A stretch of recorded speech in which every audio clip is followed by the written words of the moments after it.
It is the Fantasy Rugby Games. My name is Jared Dyke. I'm Ben Glauser. It is Wednesday. It's a Wednesday because it's 7 season now, and certain people have to coach teams. Although I'm going to start coaching next week too, so Suck it. I'll coach the. I get to coach the youngins. Don't suck it. Yeah, I hope they don't suck. Yeah. Generally, it doesn't suck. It's fun. Yeah. No, I think I might have had some of them out last night. Yeah. Ahead of them starting next week. I'm guessing.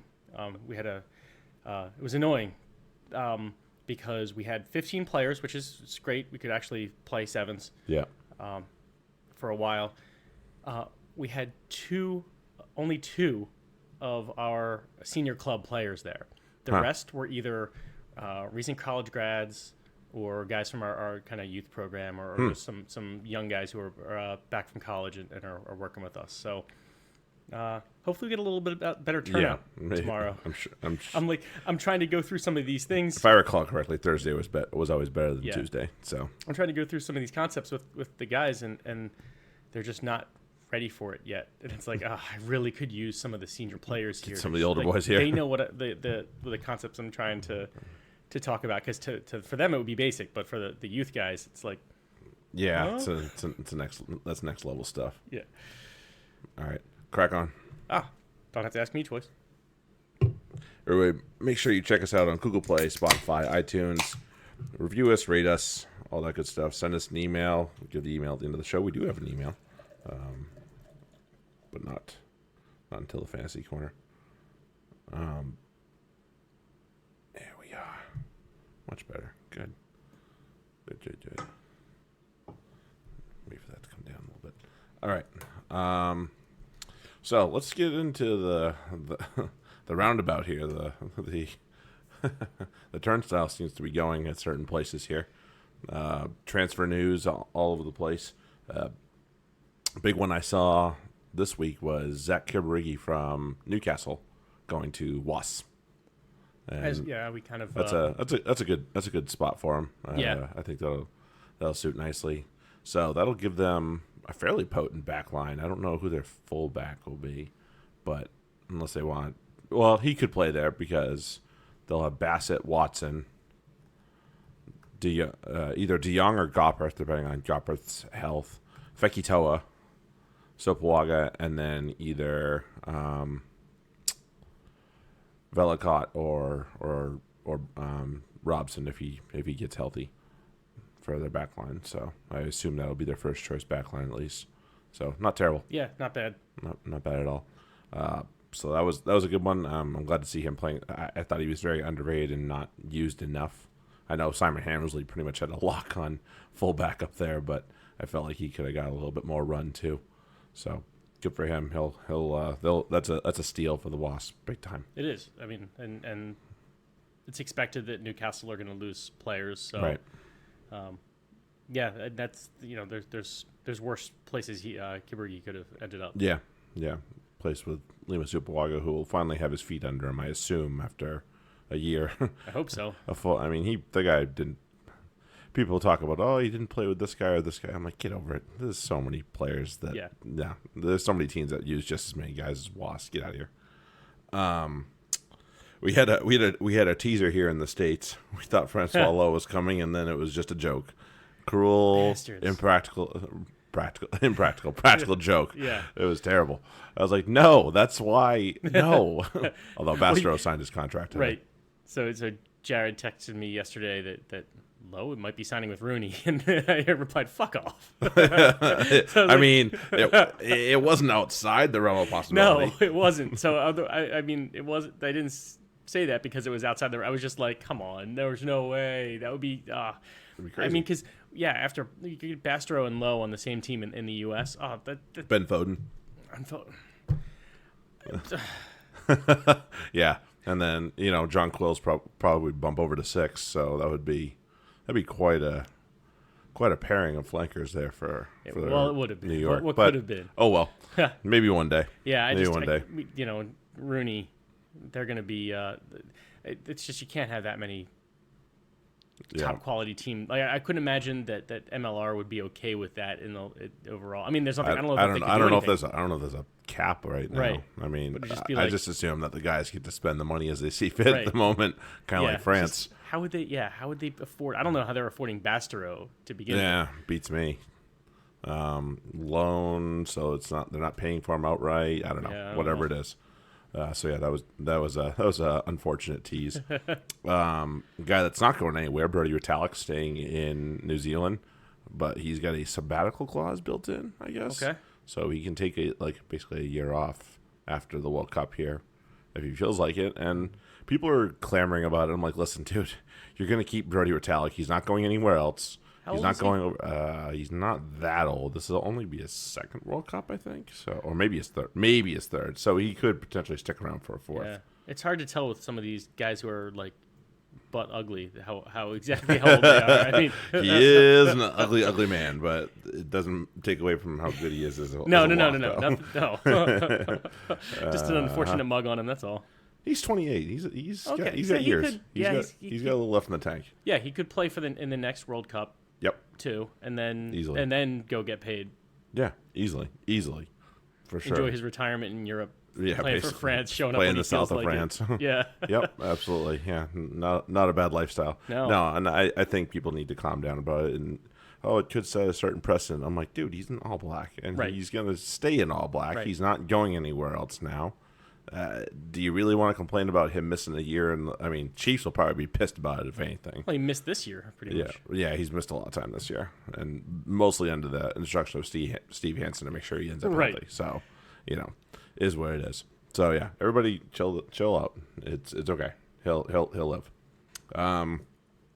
Old transfer news, but continuously seems to be popping up lately. Paddy Jackson and London Irish have lost one for sure, and I think maybe a second sponsor because of the signing of Paddy Jackson. And I don't blame the sponsors. I'd be like, no, we're not agreeing with something like that. And it's hard to look. You and neither of us, as far as I know, I don't know any details about the incident that took place. I don't know what happened. I don't know the extent of it. Pretty sure he got convicted. Oh, did he? Yeah. Okay, so that's probably pretty bad. Yeah. But I don't know of what. But either way, yeah, you deserve a little. America. It's different, maybe different here. America's full for a place for second chances, or third or fifth or whatever. How many has this president had? Anyway, but there is still a too soon. Yeah. and he's young. Young people do stupid things, and just yes, it's incredibly damaging, and I don't want to belittle the seriousness of what he did, and I just don't want to get into it. I want to talk about just the rugby aspect. It was dismissed. He was dismissed. And yeah, he paid a penalty, and that was a couple years ago. Yeah, when Ulster sacked him. And I still think it's too soon. I think the sponsors are right at this point to back out. No, but I hope this doesn't. I really hope this doesn't. I hope this isn't for the rest of his life thing. As far as right, you should never play rugby again. I mean, man, at some point, I get it. It's wrong, and he deserves a raft of shit. I hope he gets booed. And he'll get booed everywhere. Right, like sure. the Billy treatment. I hope he gets that constantly for a couple years. Twofold. Yeah. And deals with it and has to face it. No doubt. So I do think he deserves to get the opportunity to play again. Yeah. Just maybe a little too soon. Yeah. Coaching movement. Rowan O'Gara on his way to Rochelle. So good for him. And I give him all the credit in the world. This is a guy that could have easily gotten a job with any of the teams, including Munster, who he played for back in Ireland. And he said, "Nah, I'm gonna go broaden my horizons. I'm gonna go to New Zealand and coach with the Crusaders. Now I'm gonna go to France and coach with La Rochelle and just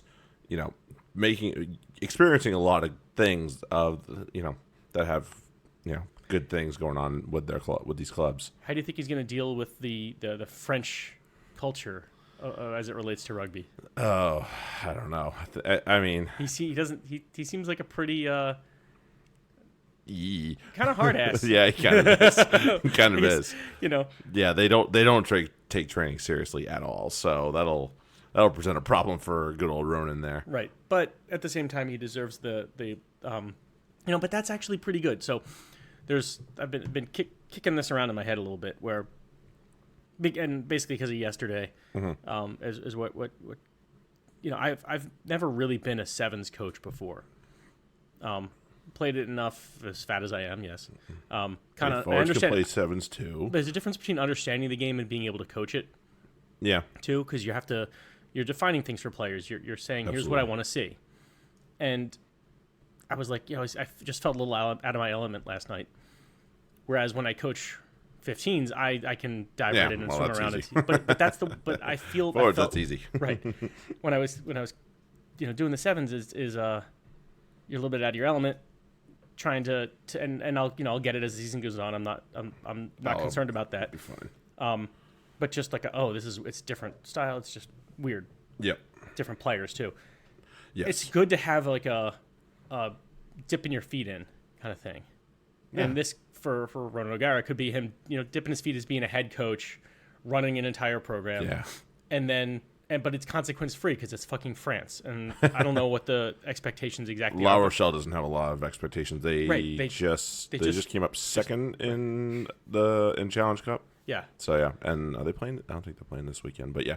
Point being, this is it's a really good opportunity for him to get the opportunity to be a head coach. Yeah. And then he'll have a couple of years and he'll move on and do something with someone else. Right. No, I think it's awesome. I think it's awesome signing for La Rochelle. I think he brings loads of quality with him on top of the fact that he's a very smart guy. Yeah. He was the one directing traffic for Ireland for many, many years to come. So, or many, many years ago, I should say. Yeah. And that might be in his future in a couple of years. Yeah, I mean, Andy Farrell's got the job right now. But right, I'm not saying. Yeah, down the road, he's got plenty of years. I'm not saying like next year. I'm saying he's got plenty of years to possibly fall into that role again. And then we have our Lions coach for the South Africa tour. It is Warren Gatlin. I have ups and downs about it. I get it. There's certain ways to understand how to coach the Lions because you do have so many players and you have so many games in a truncated time schedule. So if you're used to it and you've been successful, he's had what are considered 2 successful tours, a good tour to Australia and then, a tour where it was a dead draw against New Zealand. And that's a big one. Right. That's a big one right there. That's a success. You draw in New Zealand. Yeah. Success. With a bunch of players that haven't played a lot with each other before. Yeah. So it was, it's well done. I don't love his style of play, but if it's going to get the job done for the Lions, and so be it. The Lions have an obligation to try and play some rugby that's going to get results. So I get the people. I get people's, disapproval of it, and I can't say I completely disagree with it. Right. But and it'll be. I mean, he did okay with Wales in Six Nations. Yes. So it's and they played a pretty expansive style of play. They're not quite the Warren ball that of yesteryear. Yeah. Yeah. So I fair enough. I'm not as down on it, or I shouldn't say down. I'm not neutral on it. I'm for it. Okay, fair enough. I think he deserves it. Yeah. That's good. Yeah, I mean, you win the Grand Slam. He's earned it. Right. In nothing else, those he's earned it. conditions where you're playing against England and Ireland and the way they are right now.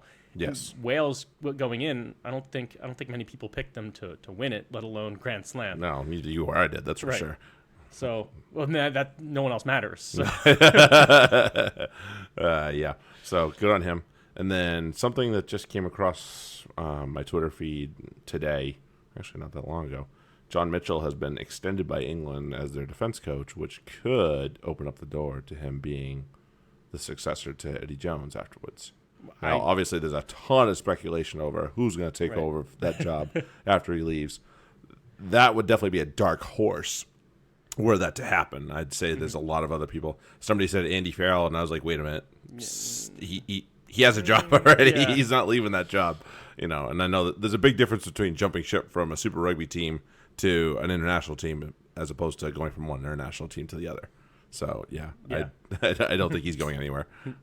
But, yeah, so John Mitchell potentially – and he didn't – I mean, speaking from our experience as him as the U.S. coach, he did some good things. He did. I was a little upset that he had to that he left when he did and didn't see it out. But, we ended up getting Gary Gold, who's actually been a very good coach on top of since then. So I can't say that we ended up with, a bag of shit. Right.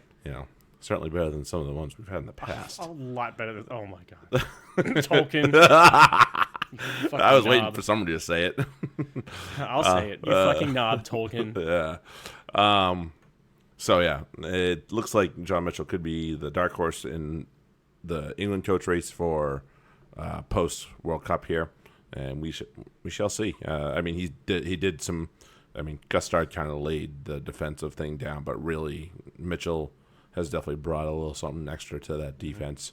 Although Scotland seemed to find a way to solve it for 40 minutes or so. Yeah, for a little bit. To be fair. So yeah, we'll see how that plays out. All right, the penultimate round of Super Rugby. There was some good games and there was some kind of shite games. Yeah, not gonna lie, but that's how it goes. So can the Bulls figure out how to either win or lose at some point? Because this is their second draw in a row now, and I think they might have another draw on their cards. Just the two. Okay, so they got two in a row. The Highlanders have 3. Oh no, yeah, yeah. They have one and plus the non-played game. Oh, that was that. Right. Yep. Yeah. They have one other one plus the non-played game. Yeah, I don't remember who they tied with, but yeah. Oh, nope, lost it. Had it, lost it. Nope. Nope. So yeah, Highlanders and Bulls. Highlanders come off the bye. It was a good match. There's no denying that. It was a pretty darn good match. Drawn 24-24. Josh Mackay finds the line twice. Off of, I believe once was off a Aaron Smith box kick that I don't know. I think it was Kotsia that JB Kotsia that just missed. It was on his fingertips, and he's like, "Oh no!" And he continued to knock it back the other way, and Mackay was already on his horse and just picked it up and put it down. I was like, "Well done, okay, well done." And then there was a sloppy non-fielded kick on the Highlanders' end that Nahalo just kind of watched, and Rousseau was able to grab it and scoot over. Mm-hmm. So yeah, so people were having issues with kicks, which is weird because this is an indoor stadium, so there's no wind. This should be a fairly straightforward thing to figure out. Just saying. But yeah, Nahalo had 2 in his last game at Forsyth Bar before he goes to England. Obviously, he'll go to the World. I would say he's going to go to the World Cup before that, but before he goes to England. Mm-hmm. So that was nice of him. I have to say, there's a pretty good Liam Squire returned in this game. That's right. I forgot about that because we talked about it last week when we looked at the lineups. Liam Squire returned in this game. Not a bad shift. 47 minutes, I think he played. So first game back. But I will say, you must have a decent back row if you can keep Shannon Frizzell on the bench. And he's on the bench. I think he's on the bench again this week. I think I saw the Highlanders lineup earlier. We'll talk about it later. Frizzell's still on the bench. If you can keep Shannon Frizzell on the bench, who people were touting as the All Blacks possible 6 for the World Cup, he's probably not bad. Yeah. I mean, you got a good back row, that's for sure. Right. James Lynchus, which is an underrated guy, but good on him, and again, must be a fairly impressive back line for that to happen. So yeah, Nahalo gets over. Both teams had a shot. Mackay had 2. Both teams had a shot to get the win with ball in hand, but neither one could figure out how to. I kept seeing guys like kick. I'm like, no, it's red clock, dummy. Yeah. Don't kick. Don't kick unless you're freaking in the lead. What is wrong with you? Right. Anyway, so there, I think eventually Aaron Smith forward pass ended the whole ordeal. Pretty good game, but 24-24, and Bulls can finally leave New Zealand and be like, all right, enough of this draw crap. Maybe we can go win a game. They're going to need to, I think. We'll look at that. We'll get to that. Yeah. Yeah, we'll get to that at pick'em time. But yeah, so decent game. 24-24 Highlanders and Bulls. Reds and Blues. Well, this is the Blues letdown you were waiting for, probably. Yeah, I mean, it was coming eventually. Yeah. I will say this. Augustine Pulu might actually be their answer at halfback. He looked pretty good this game. He has his moments, and then. Well, this was one of his moments. Right. He had two. It's he one of those, got denied he a shows third. flashes, and you're like, okay, good. They have, this is when I was following them last year, and I was like, okay, Ruru, fuck Ruru. Pulu, it confused the fuck out of me at first.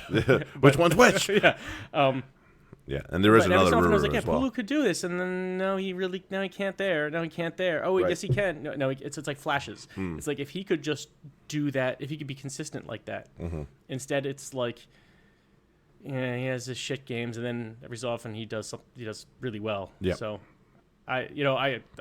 so they may have found their answer at halfback, but we'll see. I've said that myself before. So. you thought it as well.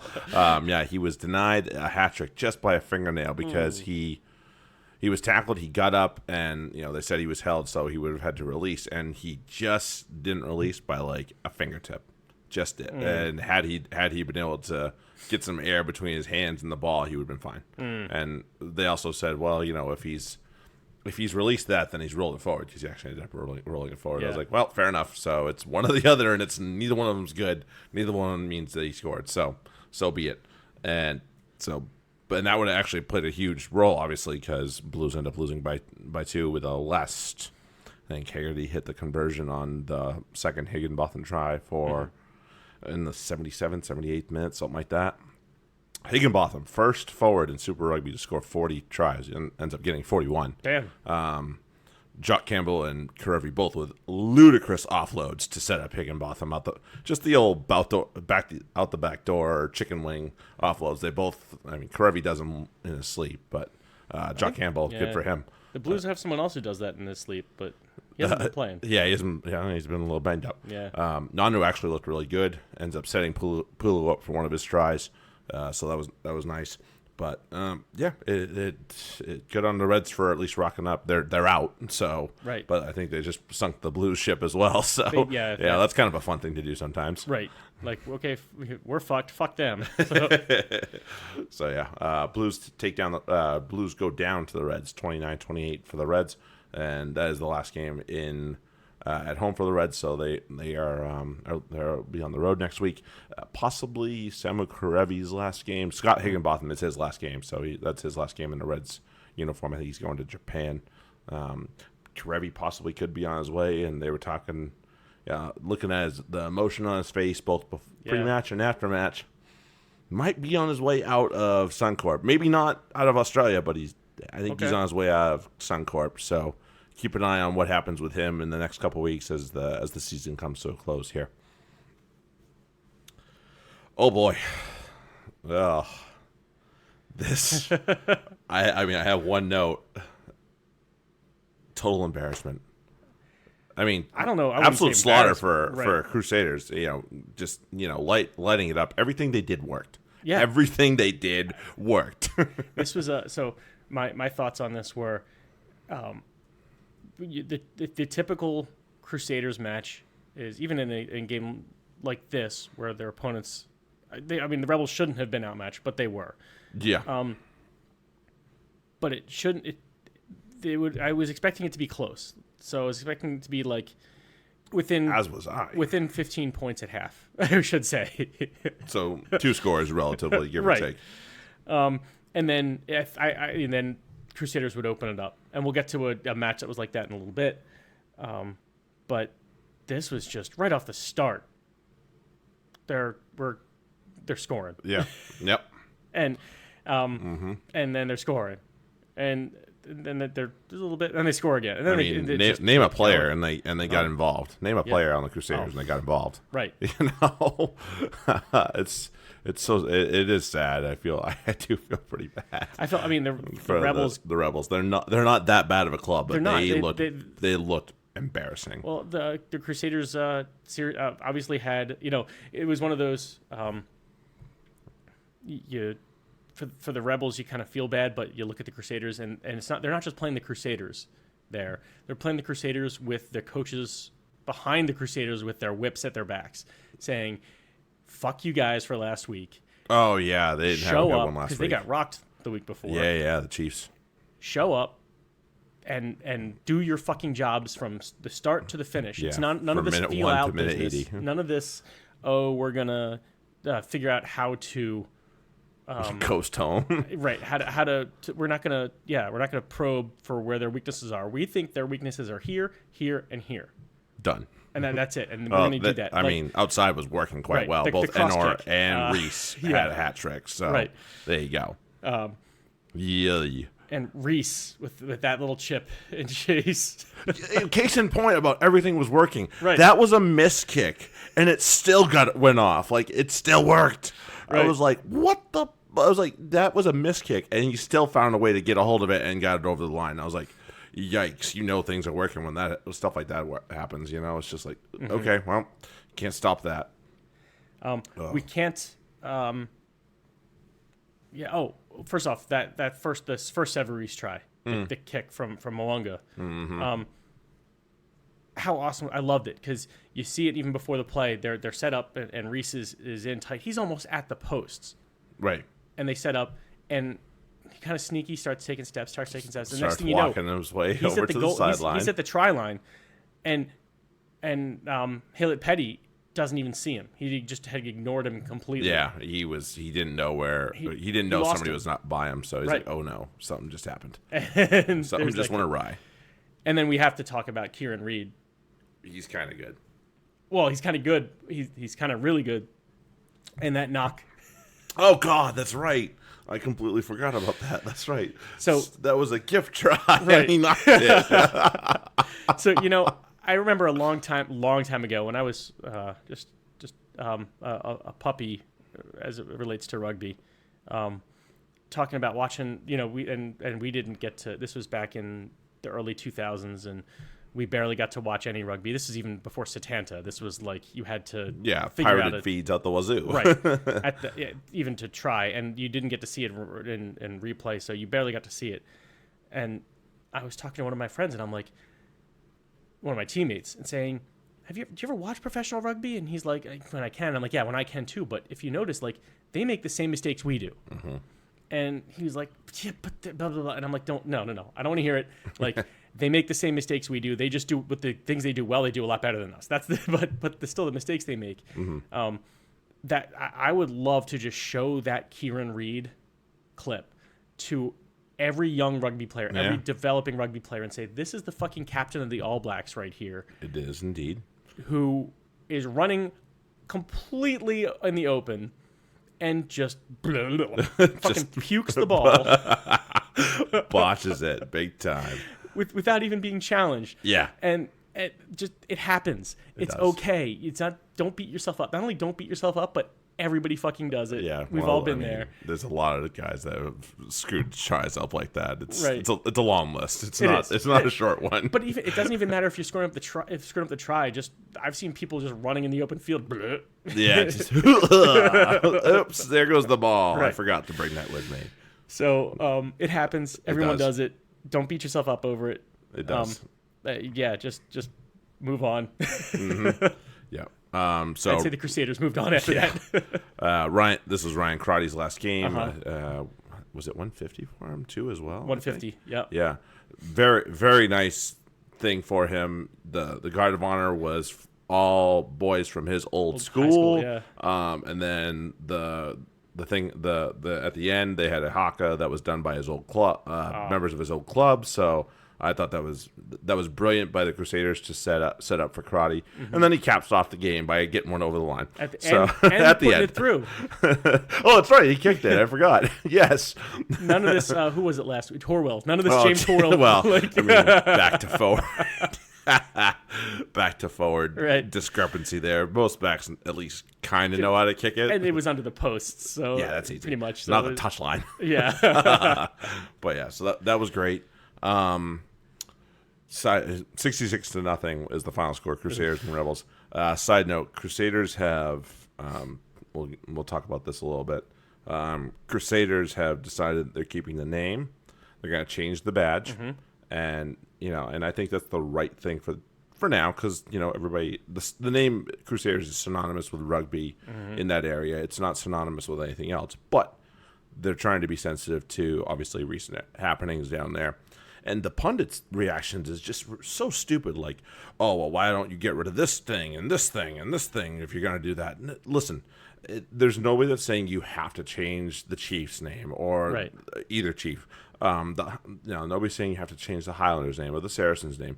They're just trying to be sensitive to the area, to their people, and to the current events that have happened there.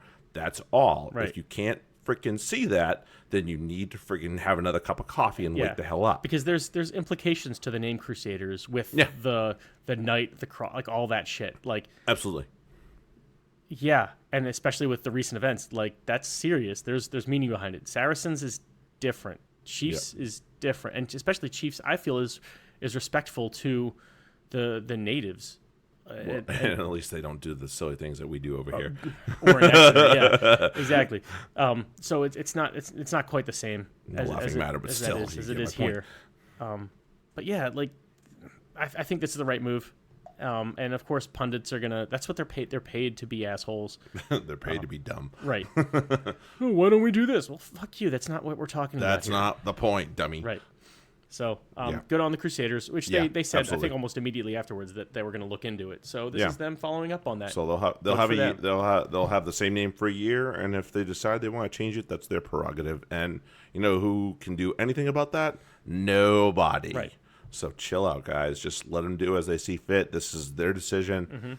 They're trying to look after people in their area, because let's be real, the fans are the ones that drive the club on. Yeah, you can get players, they come and go, but the fans have to be there. So in order to have fans, you need to be sensitive to certain things. Right, and it's you're representing a whole city and a whole region. Whole region, yeah. And that matters.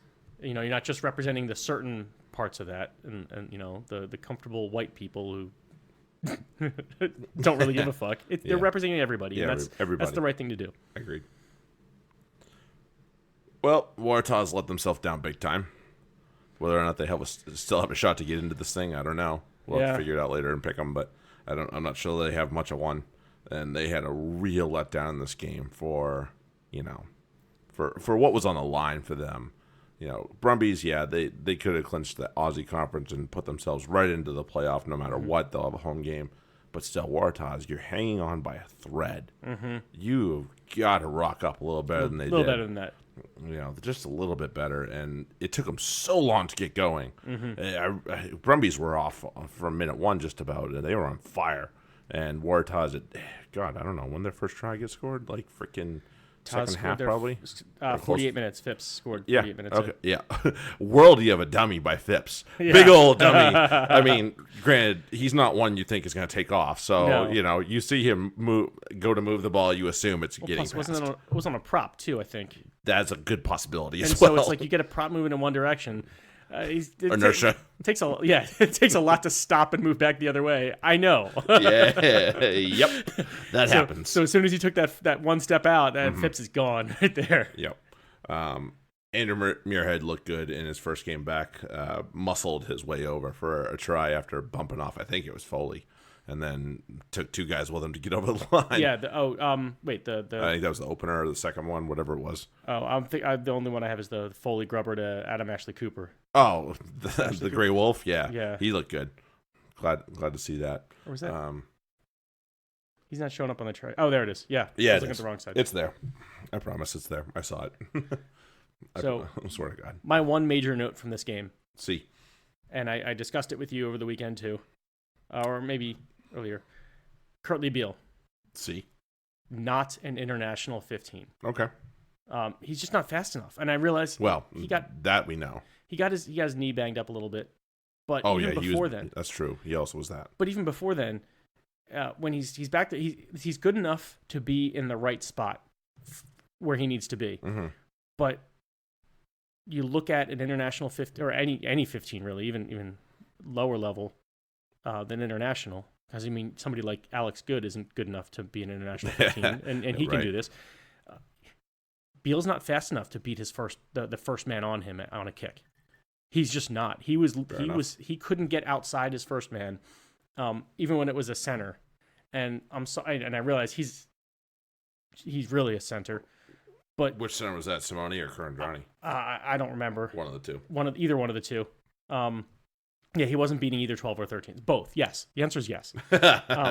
Where one of them was on him, and he's trying to get around the outside and just doesn't have the speed. Where he had the angle, just didn't have the speed to get there. Okay. And that's something you need from a 15 is you need to be able to beat the first man and open things up a little bit in the kick return. And that's not Beal doesn't have it. Well, I mean, somebody that we know does have it on the other side is Tom Banks. Mm-hmm. So, although he kind of gets a little bit of the tunnel vision, but he's plenty quick. Right, but you need a little bit of wheels or the elusiveness, and we know Beal doesn't have that. Beal's not that. So you need one or the other, and he doesn't have. It's not that quality, not international quality. Certainly not what Australia will need to compete at the World Cup. Yep. Yeah.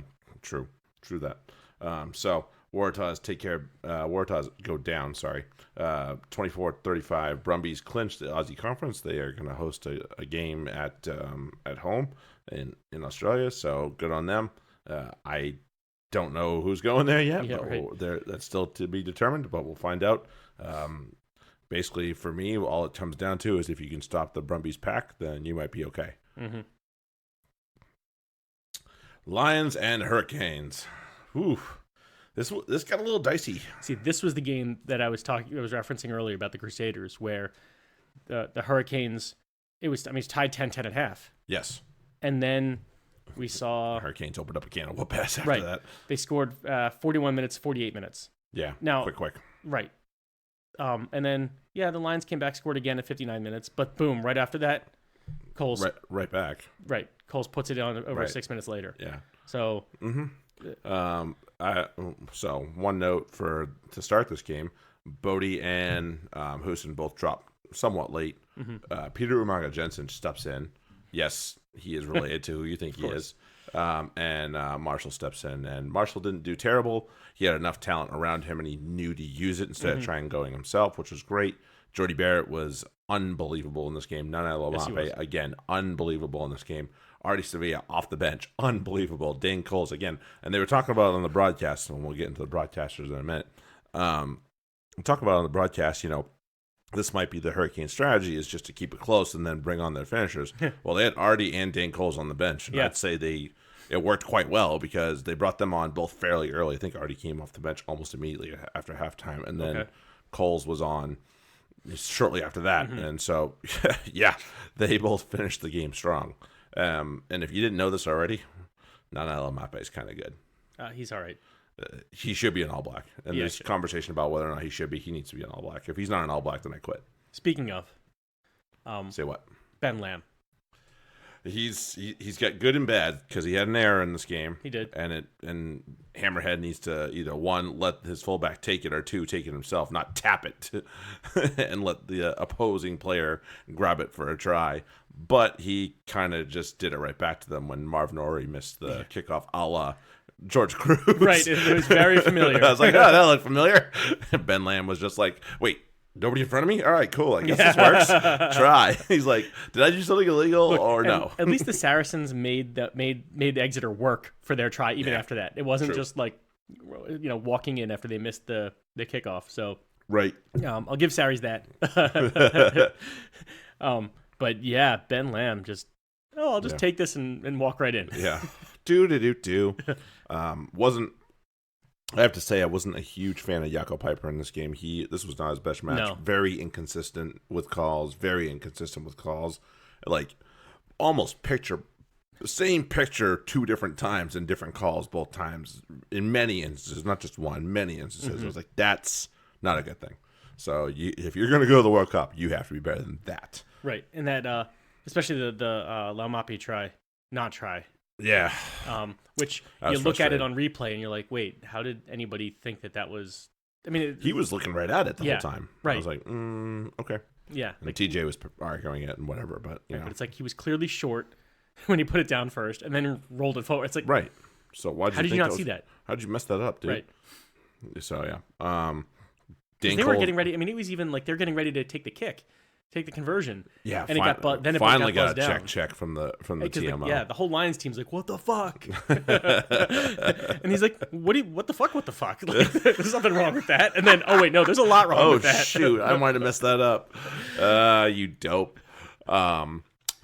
Dane Coles' work rate was awesome in this game, and including on his try. So if you didn't notice it, and God, kids at home, if you want to know how to become an elite level player, watch the work rate on his try, because he offloads it, gets tackled, gets back to his feet, and gets the offload back to get and he was over the tackled line. into touch, right? Yes, he was. It wasn't just like tackled. He was like shoved away. He was shunted way into touch, and then he got to his feet into field of play and was like, yep, ball, and was able to get over the line. So kids at home, look at Dane Coles for your work rate. He's a mean man right now. He is angry about being out for as long as he has been. I mean, look back over the last 2 years of his season, or at least all the way back to last Super Rugby at the very least. Missed the whole season just about. I think he played one game, and then goes on the All Blacks tour, plays a couple of the games, gets hurt there. Right. He's missed a good chunk of this one here, either per instruction of Steve Hansen or because of the medical staff. Either way, so he's definitely frustrated. So yeah, good on Dane Coles for just rocking up and being a man. And if he's in this for the if this is one of those like almost like a Gronk thing where you shut him down late in the season and then he's back in for the playoffs. Yeah, like something like that. If it's something like that, and he's back and he's fit to go for the postseason. I'm excited. The World Cup. I'm excited. I'm excited as a Hurricanes fan. I'm very excited. I can see that. I'll cover it up now.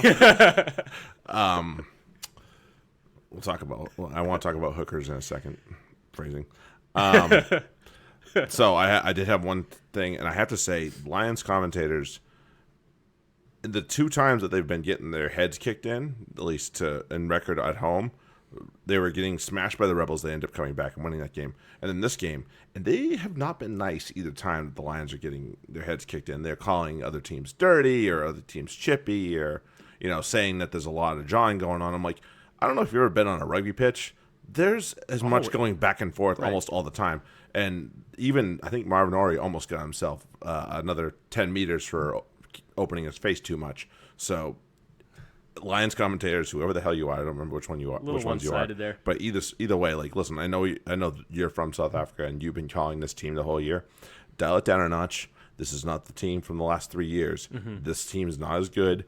Deal with it. Right. It's not because the Hurricanes are yappy. I know TJ's yappy. That's not a new thing. Really? Talk about guys that don't know how to scrum halves do it all the time. Doesn't matter who it is. That's a scrum half. Yeah, it's usually a scrum half. Anyway. Comes with the job. So yeah, that happens. So I did want to have a quick conversation about international hookers and all that stuff. I had this in my head, and I'd say, in terms of the 4 that come to mind off the top of my head are Coles, Jenks, Marks, and Best. Give me them in order. Fuck you. I gave you the 4 best in the world, probably. Right. So, to be fair. Okay, so we're talking all things being equal, healthy, everything. Healthy, playing in form. Cole's number 1. Okay, easily. Yep. And that's no disrespect to the other guys. It's just nope. There's no question. Agreed. Then Bestie. Yeah. Yeah. Just because he brings so much more than just his play on the field. Fair point. The thing is, Coles is just transcendent. He doesn't need. It's not just that he doesn't need to bring the leadership. He's going to do something awesome every game. He's another class. And Bestie, even if he's not, even if he's not having his best game, even if he's, a little banged up here or there, he still brings something, and he is a, I don't know, not quite a facilitator, but he just makes he makes the people around him better. Yeah, is really what it is. That's so probably true. Even when he's not at his best, he's still elevating everyone else and getting them to up their game. Even if, when he comes out of the game, it's different. You can tell the energy is different. Yes. No lie on that one. And then I'm gonna go Jinxie, because for me it's the same thing. He missed a couple throws in was it the Gloucester match? Yes. But he picked himself up. Figured it out. He's hurting a little bit. He figures it out. He'll get it sorted out, and he still does great things in the loose. He can have 5 matches and play 5 different ways. Wow. Fair enough. Be like, oh wow, he was amazing in the loose. Mm-hmm. As a support player. Oh, and this time he was the guy who started off he had a line break and then popped it off for the guy for the try. Did a bunch of try assists. He'll put other guys in good positions. This game he just made tackle after tackle. He has so many his versatility. It's like a jack of all trades, master of none kind of situation for Jinxie. There's no one thing he does better than any other hooker, but for all the everything you need from a front row player, everything you could ever expect from one, he'll give you that. Absolutely. And then nothing. And that's no disrespect to Marks, yeah, who is just fantastic in the loose. Oh yeah, absolutely. I'm just not sure he has the depth of his game that the other 3 have, and that's no. And again, like we talked about last week, we're talking about millimeters. We're talking about very, very minute things. We're talking about high fucking standards here. Yes. If we're all these other guys are in the 90s across the board, he might be like 89 across the board. Yeah, and which it's is like, still all right, pretty bloody good. You're right fucking there. So, but he's also only 24. Yes, I know. Well, and so scary thought. Number 5 in the world might be Cody Taylor, which is terrifying to think for those that are about to play New Zealand. Yeah. Godspeed to you. So yeah, I wouldn't argue with you with Coles at 1. I would put Jinx at 2, Rory at 3, Rory actually at 4, and Marks at 3. Okay. I think Rory's leadership is definitely his biggest quality by far. Right. I don't think his ability in the loose nearly matches any of the other 3. So that to me just knocks him down to the 4. But again, top 4. Yeah. not terrible. Okay, so I digress. Or we digress. Good question, though. Whatever it is.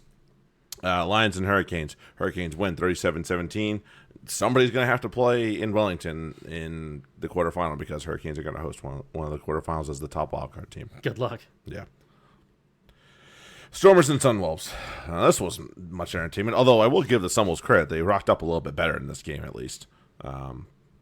Stormers started a couple of new guys, Craig Berry, Vander Merwe.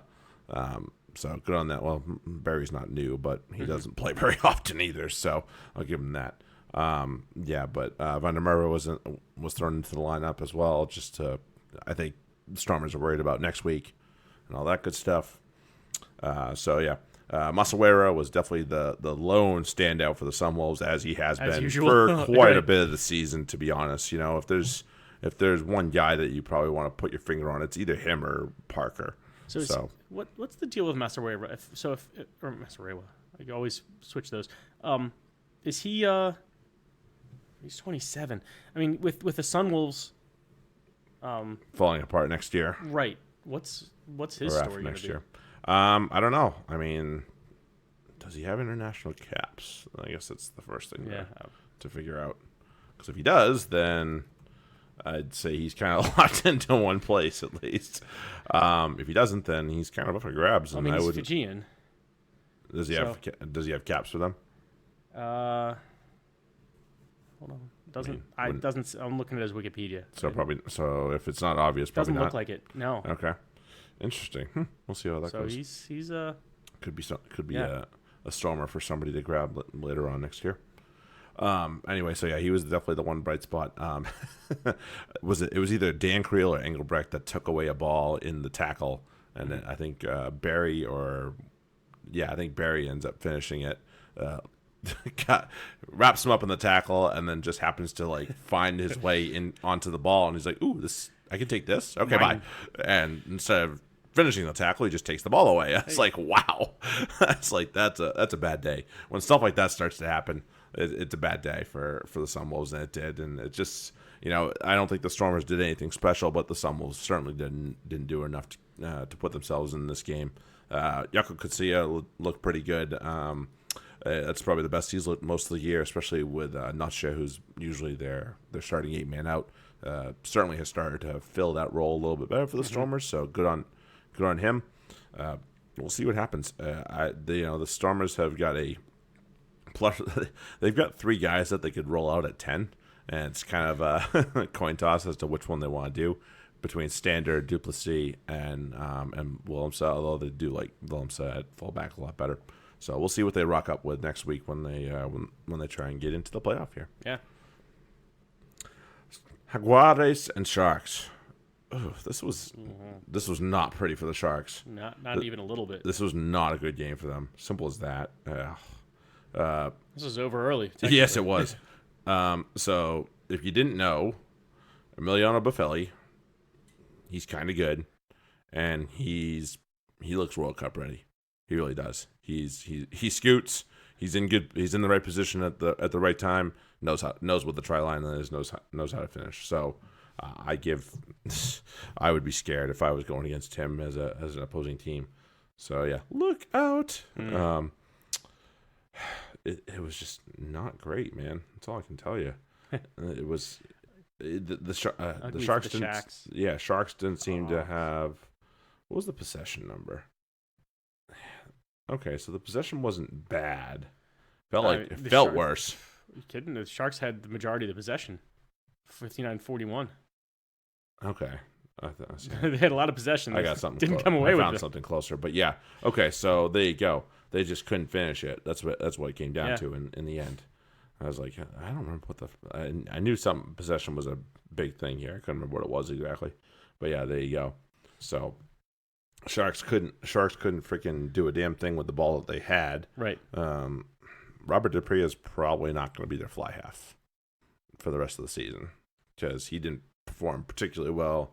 Kerwin Bosch stepped in and they looked like they might have kicked it up just a little bit. And he's okay. So, good on him. I think Kerwin Bosch needs to be in a green and gold jersey going to Japan personally. So, yeah, good on them. And one thing I will note, Diaz Bonilla looks to be somebody that forgets his kicking boots from time to time. And maybe that's why you saw Diego Miotti kind of step in for a good chunk of time because he seems to be the better kicker. I know they called on, did they call him Buffelli or somebody at one point during the match to do the kicks? And I was like, yikes. Wow. But Diaz Bonilla, he hit all their kicks, so he was their only kicker to score. Okay, well, there you go. So that's not a good thing for them. Jaguares take care of business. The road to the final goes through Argentina, apart from the Crusaders. Right. That's where it's going to probably end up. I don't see them getting knocked off because they're going to play the Sunwolves last, I believe. So easy match to walk into on that one. Yeah. So there you go.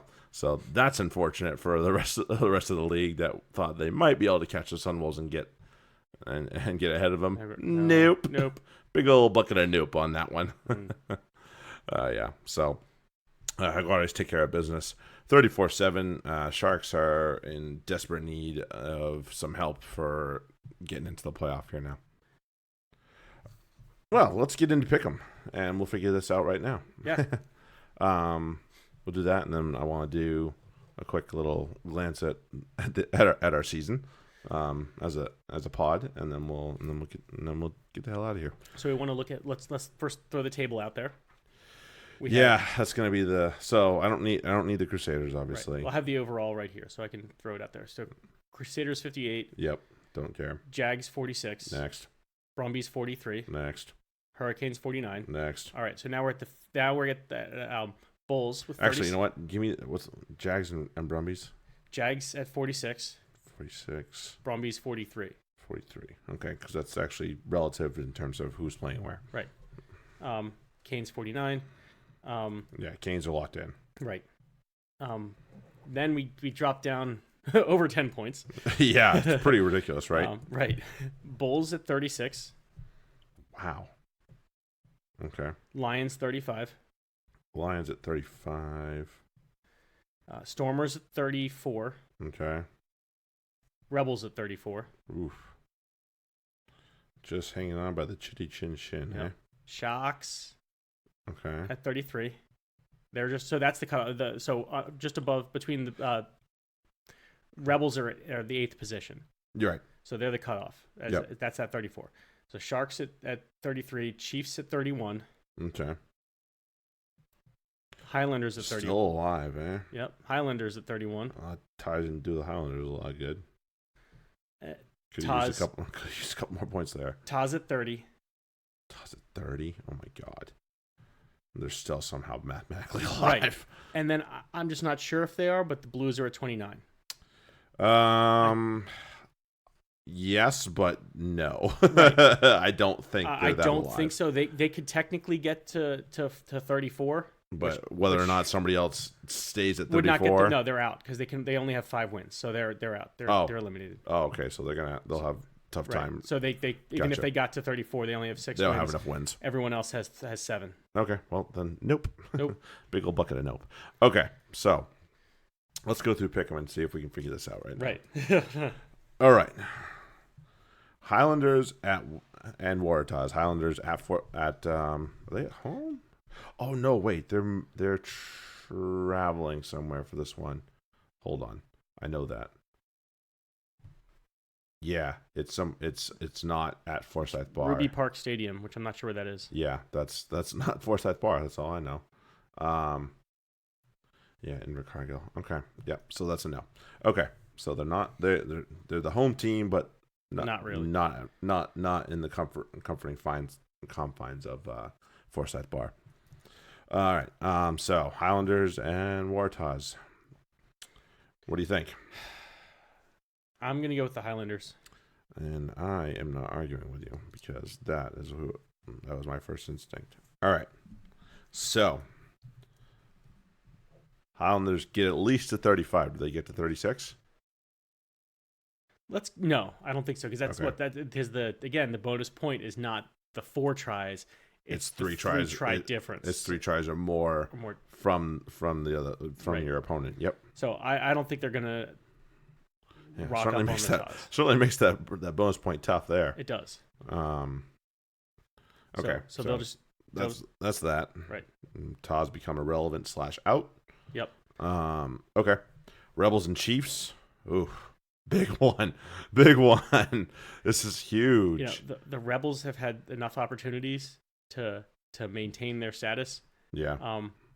And the Chiefs had that match against the Crusaders, which I'm not sure how much who knows if that's what they're going to do going forward. Right. But I think they've sorted out their 10. I do too. Which I think is a major part of why they struggled for most of the year. Yeah. Love Marty McKenzie, but not a 10. Right. Not a good 10 at least. So I'm going to go with the Chefs. Yeah. Rocking your boys? Yeah. Okay. I'll back them on this one. Back them on that one. Hey, this is the first time that your team's been relevant this long. I know. It's great. Yes. When I first looked at this, I said Chiefs will win this match. I looked at it I think it was on Monday. And yeah, I said this will be the Chiefs win. I think the winner of this is guaranteed a spot. That's ridiculous. Just because of the matchups, because the Stormers play the Sharks. Yeah. So, you know, the Chiefs by getting 4 points gets a 35 now. That automatically puts them ahead of either both the Stormers and the Sharks. Beforehand. So either way, we'll get to that. Can the Rebels keep it close enough for a bonus point? Oh, that's a good question. I will give the Rebels a bonus point. Yes. Okay. So I'll give them 35. Yikes. Right. Let's play this out to its extreme. Jaguars Sunwolves. We know the result of this is probably going to be the Jaguars, so we're just going to go ahead and pencil that in and put them into the 2 spot. Yeah. So even if they were to rest a couple guys, I don't see the Sunwolves pulling this one off. So we'll give the Jaguars a nice 50 and call it a day. Although they might get 51. Hurricanes and Blues.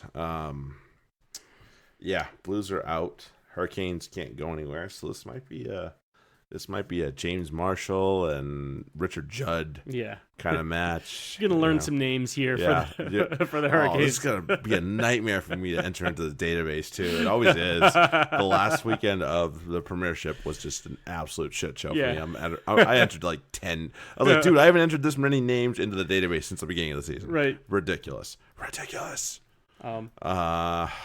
I mean, Hurricanes are at home, so I'm going to back my guys. And I'm going to go Blues to try to catch up to you a little bit. Do what you can. Do what you can here. All right. Well, Brumbies could go somewhere, but they'll already know the result. Yeah. So that might make their head coach pivot a little bit on his coaching on his decisions here. I don't think it would even take that because, fuck, Jaguars versus the Sunwolves. I mean, come on. Mm-hmm. I would if I'm coaching the Brumbies, I'm assuming that that the Jaguars walk away with that, and it's just out the 2 spots out of reach, and I'm just preparing to play my Shags. Yeah. Dan McKellar might be putting out a weak lineup even before the result comes in. Even with that said, Brumbies. Oh, okay.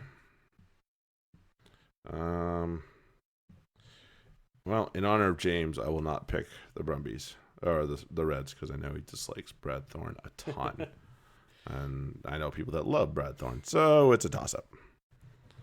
Right, this could be an interesting one: Stormers and Sharks. This is winning. You're in. I believe so. I believe you're right. I don't think there's any other way around it. Yeah, I believe you're right. Stormers and Sharks. Stormers are the home team. They'll be rocking their Thor. Mm-hmm. Oh, okay. Their Thor jerseys here.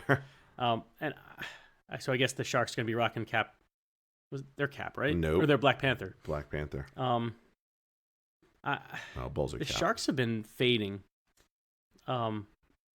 Recently, so I'm gonna let them continue their slide and go with the Stormers. Going with the Stormers. I think TFRY learned his lesson and is not going to play his kid at 10. So I'm gonna go with the Sharks, even though I'm not 100% comfortable with that, or I really don't like that. But that's just how. Okay. That's just what it said. That's just. Well, this is good because now, I mean, we can figure out what's what happens either way. Okay, so we're either looking at 37 for the Sharks, and I doubt either one of them gets a bonus point. Right. 38 for the Stormers. So that's an either or on that one. And then Bulls Lions. Bulls win in there, and they'll be on the road. They know that. Mm-hmm. I don't think they can be eliminated. They could be eliminated, I suppose, but I doubt it. They could. No, they can't. Because, so of who's they're playing in somehow. Because of the opponents. They're in somehow, at least. Right. So. Yeah, that's why I'm saying both of these guys are in, no matter what. I think you might be right. So we'll see. We'll see. Yeah, actually, we'll see. I think let's put it this way. I'm not sure. I think I'd rather go to Australia than to Wellington. Yes. I'd rather go to Brisbane than to Wellington. Let's put it that way. So is this you almost benefit from losing this match. Yeah. Do you want to tank this match? Tank it. Yeah, seriously. It's gonna be like that South Park where they played baseball over the summer and everybody's trying to lose. Yeah. No. Please have this try. I insist. Oh boy. All right. Who sucks just a little bit less? Maybe that's what it comes down to. I'm gonna go with the Bulls take this one. Okay. Yeah, that was my instinct too. Oh man. Okay, so Bulls win. You can have the Hurricanes, please. Yeah. I'll go with the Brumbies. I'll live. I swear. Okay, so that puts the Bulls at 5 in 5 if that goes that way. Right. And then comes the fun part. So only one of the Stormers and Sharks can make it. So the top for the Stormers is 38-39. Yeah. Sharks 37-38. Yeah. But only one of them can make it. Yeah. Like I said, I wasn't feeling really good about my Sharks pick. So let's just We'll just leave them there because that gives us their potential top points. Yeah. So we know. And then it's down to, so the Warthogs will be out. Doesn't matter. Right. So then it's down to the Lions, whether or not they get a bonus point, which they may. So we actually, I wouldn't doubt that. I bet you they'd be able to get a bonus point against the Bulls here. So we'll give them 36. Rebels, Chiefs, and Highlanders all on 35. And we're looking at, so it's at least Bulls, Lions, either Sharks or Stormers. So that's 3. So this is down to 1 freaking spot. Now, I will say this. The advantage to the Chiefs is they're going to know the point differential they need. And they're playing one of the teams that they're going to be tied with probably. So that is the advantage to them. They have a massive advantage to make up, but the Rebels don't look a whole lot better. Rebels are on -21. The Chiefs are on -65. So if the Chiefs decide to just jet set it and go, this could get ugly. Yeah, and they could sneak ahead of the Rebels. Now that'll entirely depend on what the Highlanders do. If the Highlanders win, they have a positive point differential already. I believe they will be in. Actually, no, because if they go on wins, right, Highlanders only have 6 wins. Ooh, that hurts. That really hurts. Okay, so we're thinking. So at this point, we're thinking whoever has 37 or 38. So it'll be Stormers or Sharks. 4 teams there for 3 spots. We have 3. We have 3 teams there for 1 spot. Oh shit! The 35s. Yeah. So this will be 37, 38. All right, and then it'll be Bulls on whatever the hell they'll be on. 1, 2, 3. Yeah. Well, who are you looking at there? What are the teams? So Bulls are 5. Right. The winner of the Stormers and Sharks will likely be 6. Right. The Lions will be 7.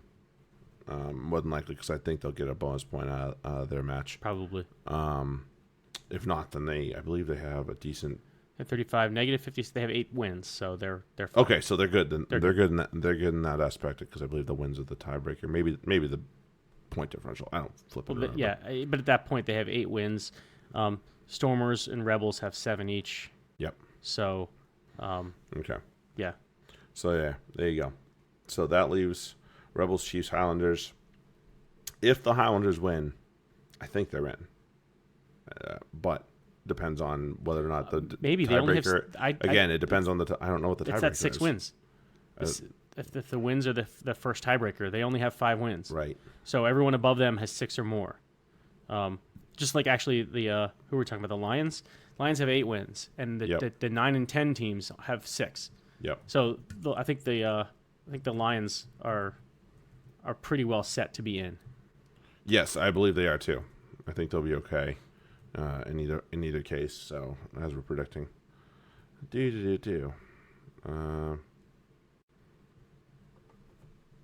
un momento. Let's see if I can figure it out. Tie-breaking rules. Most wins from all matches. There you go. And then next is highest aggregate point differential. Okay, so wins do it. So yes, Lions will be in, assuming they don't completely botch it. So they'll be okay. And then after that, if the Highlanders win, they're in. Or no, they're out. They're in trouble. Even if the Highlanders win, they need. I think they need the Chiefs and Rebels to implode or something. Right. No, I don't think there's any way. Oh, there is a way. So they would need the only way that the Highlanders can get in is if the Stormers, Rebels, Sharks, and Chiefs all lose, which is impossible because some of them they all play each other. Yeah. So the Highlanders are out. So I think the Highlanders are eliminated from this conversation. Sorry, Highlanders. So that leaves it down to the Rebels and the Chiefs, and we know that the Chiefs. So it's the winner of that match goes to the. We seem to be in agreement that because because if the Chiefs win, that'll put them on 7 wins, which is the same as the Rebels. Right. And then I'm just assuming that they're going to make out the point differential because that's going to trade places real fast if they score a lot. Right. I mean, it's a 40-point difference right now, but all you need to do is win by 20. Right. And that sounds like a lot, but still, believe me, it's doable. It's doable. So, maybe we're saying the Chiefs sneak in at 8. And then they get a gift of going to play the Crusaders. Right. And then, hey, the last time they played. Yeah. It worked out well for the Chiefs.